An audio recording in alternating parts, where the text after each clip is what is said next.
What's up, ladies and gentlemen, and welcome to this POV review by AutoTopNL. My name is Max, and today is a good day because after, I don't know, 2 months of horrible grey weather, a lot of rain and wind, we now have some blue skies and sunshine again. Yay, very, very nice. Especially because today is the day that we take out this Nissan GTR NISMO. This is a 2015 car and it is for rent at Buena Vida Supercar Rental.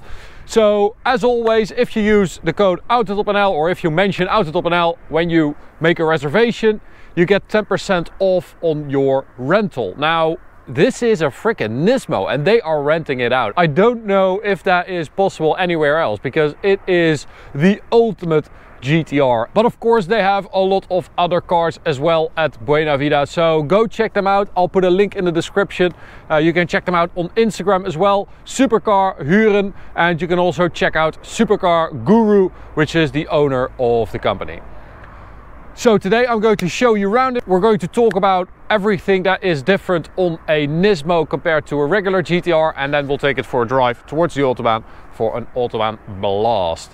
So the NISMO is the ultimate GTR, as I said, but it's basically the ultimate GTR for the track. This is a white car, a beautiful metallic white, and I have to say I quite like it. I'm not the biggest fan of white cars, but the contrast with all the carbon fiber bits, all the red accents on this NISMO kind of works. So at the front we've got a lot of carbon fiber front bumper down here, all this with little red accents on the splitter as well, a GTR logo, and of course the NISMO logo right there. Now on later cars the bonnet was also carbon fiber. This is a 2015 car, so it's got a regular bonnet. It also has some different wheels, NISMO wheels, very cool wheel, kind of retro, and these are 20-inch with behind that Brembo brakes. Now, I don't know if this was only available on later cars or it might have been optional on this as well, but carbon ceramic brakes were available and they were actually the biggest carbon ceramics ever fitted on a Japanese car, 410 millimeters at the front. These are regular steel brakes. Brake pedal feels great, performance is great, but of course with steel brakes you do experience some fading when they get hot. These tires, Dunlop SP Sport Max GT 600. That's a long name.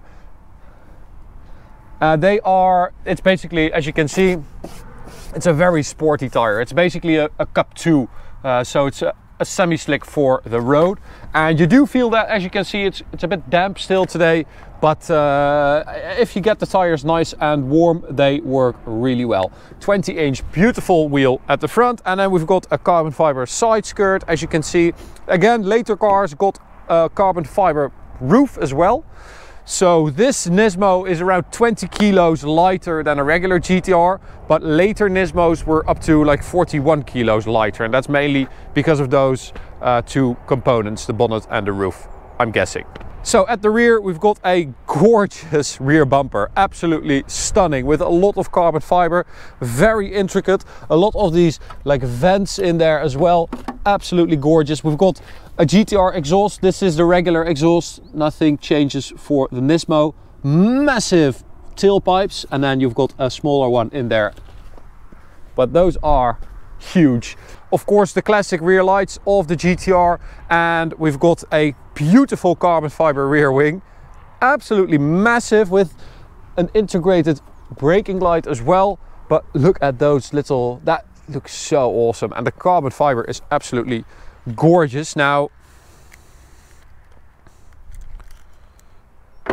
open that up, this is carbon fiber, look at that. That is gorgeous. So that is super light, and that does save a little weight. But I have to say, I absolutely love the way this thing looks. I think, you know, a regular GTR, it's cool, but this looks freaking mean as hell. I love it. Absolutely awesome. All right, so let's take a look under the bonnet, where Oh, that's not even spring loaded. So I think it should go there, right? Yeah, okay. So 3.8 liter V6 twin turbocharged engine with 600 horsepower and 650 newton meters of torque, which I think is 50 horsepower more than the regular GTR of 2015, hand-built engine by Tsunemi Oyama. Only 5 people in the world were allowed to work on this engine or build the engine, something like that. These are freaking master craftsmen, and this engine is phenomenal. In regular spec it is a beast already, but this Nismo has the turbos from a GT3 race car, and they spool up so quick. They're a little bit bigger, higher flow, and the power delivery is just mega. It also has a bigger fuel pump than the regular GTR, and it is linked to a 6-speed dual clutch gearbox. Carbon fiber composite. Linked to a 6-speed dual clutch gearbox, which has been revamped for the Nismo as well. So the shifts are a bit quicker and a bit firmer, a bit harder. Now on the inside we have another cool detail. We've got these carbon backed seats. Gorgeous, that saves weight as well. So much carbon fiber on this car. And then on the interior, more carbon on the center console. A beautiful Alcantara steering wheel with a center marker in red. And then we've got a red rev counter with a Nismo logo as well. These seats are actually super nice. They are Recaro's and they are made specifically for this car. They are perfect. I just drove like 2.5 hours in this thing and they are super comfy, snug, supportive. Man, absolutely awesome. Alright, so if we turn on the ignition, you can see that we've got 3 rocker switches down here. One is for the drivetrain, so you can go to R or go to save or normal.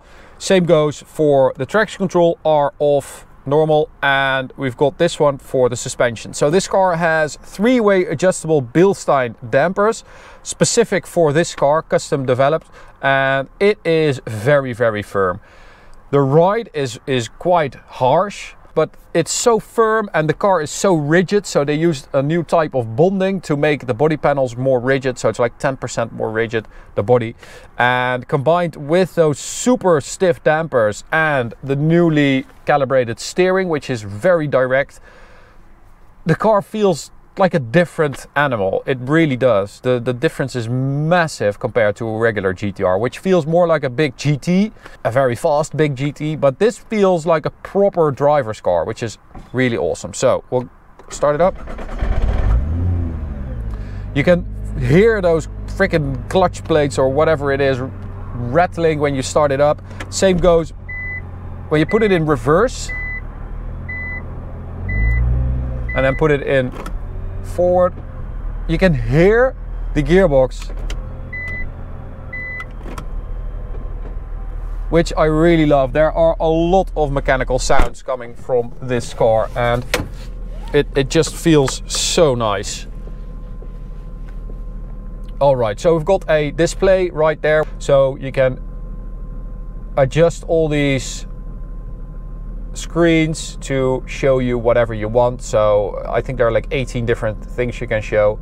Turbo pressure, engine oil temperature, oil pressure. This is a G meter. I mean, you can do whatever you want. So I set up this one with a couple of temps, a couple of pressures, G forces, and my throttle and brake input. But the car feels, it's very difficult to explain. It feels mechanical and software based at the same time. So it feels very advanced, but it also feels a bit old school sometimes, which is a very cool combination. Absolutely love that.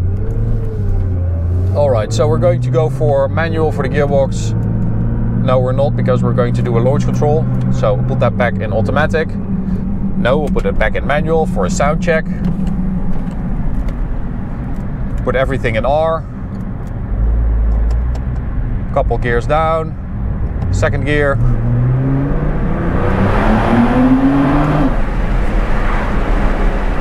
And you still have that very recognizable Nissan GTR sound. It is that V6 with those two turbos that make a very, very specific sound. The sound that you, once you've heard it, you'll be able to like pick it out of a line every time, because it does have its own sound. Now I do have to say, oh, the gearbox, the shifts are very quick.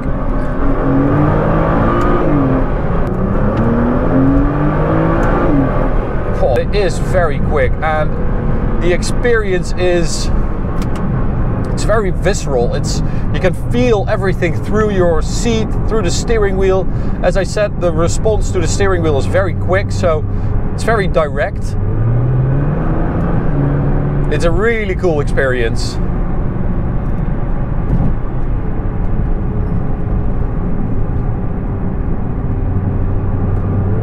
Okay, so we're going to do a launch control quickly here. I do think I still have some crap on my tires, but we'll see. Yeah, a lot of wheel spin. So in these conditions, it is practically impossible to get near the claimed 0 to 100, which is 2.7 seconds. That is absolutely insane. 2.7 0 to 100. I'm guessing you really need hot tires, a hot road surface to be able to get close to that, because right now, I mean, I think we've been able to do 3.2, 3.4, something like that. Not even close.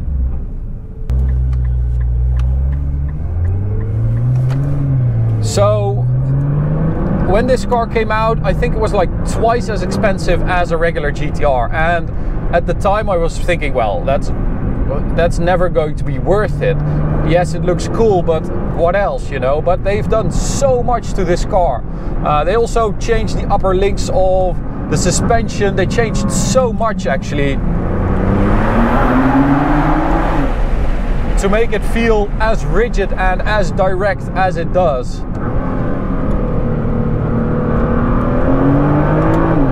Oh, that is very nice.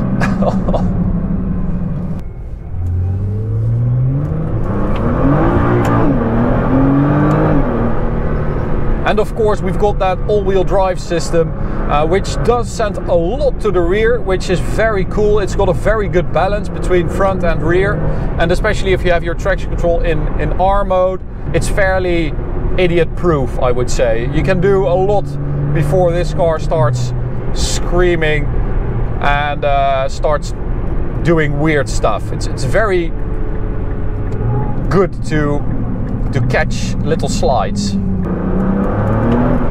Okay, so we are going to hit the Autobahn right up until we hit the gas station, the first one, because I need the draggy, because this car actually needs 100 octane fuel at least to be able to perform. It even says that you can have engine damage if you don't put 100 octane fuel in there. So we've got 102 in here now, and we're going to test out if that makes a difference. So at the Autobahn, I'm actually going to put the suspension in comfort mode. And where are we at? 300.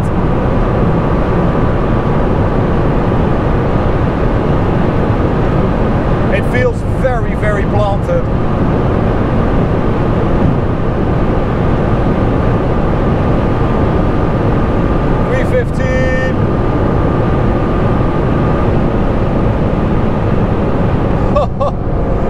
That was a lot of space as well, but man, it is a quick car. You do feel that you've got some drag from that rear wing, even though Nissan says that it provides 100 kilos of downforce, but you don't lose too much straight line speed.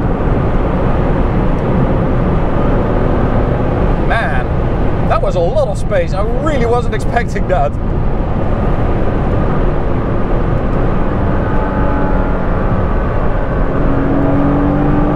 Oh man, I really love the sound of the engine. It sounds so mechanical.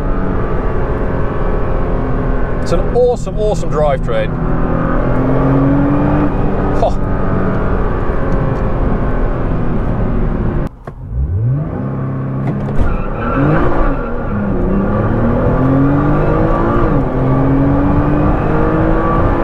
All right, here we go. Launch control onto the Autobahn.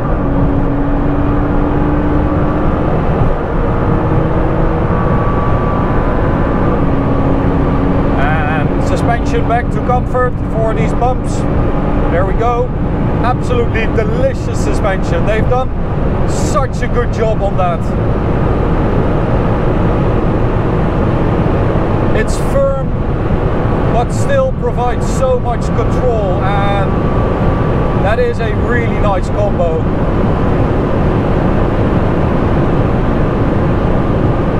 Where is all this space coming from all of a sudden? Man, it's empty today. So let's try to do a quick 100 to 200.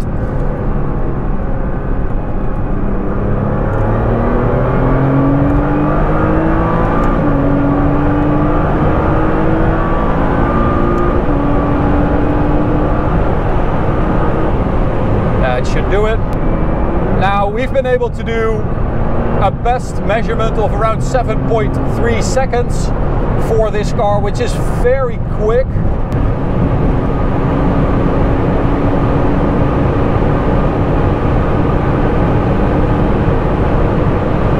But that, I mean, it only has 600 horsepower. I mean, that's a lot of horsepower, of course, but so does a BMW M5. So the car weighs around 1700 kilos. It is a bit lighter, but I think to really appreciate this car, it should be taken to the track, because then all that extra downforce, the gearbox that has been revamped, those turbos that spool up quicker, that's when you're going to notice all that difference. So it is a mega impressive car, and it is a very intense experience, and you can experience this too at Buena Vida Supercar Rental. Thanks guys for letting us take out your Nismo today. Really appreciate it and enjoyed it a lot. To you guys, thanks for watching. As I said, 10% discount if you mention AutoTopNL when you rent a car. So go and find something cool to rent. For now, this is it. You can subscribe by clicking the big button in the middle. You can also check out this video on the right, or go check out this playlist on the left. See you at the next one. Bye.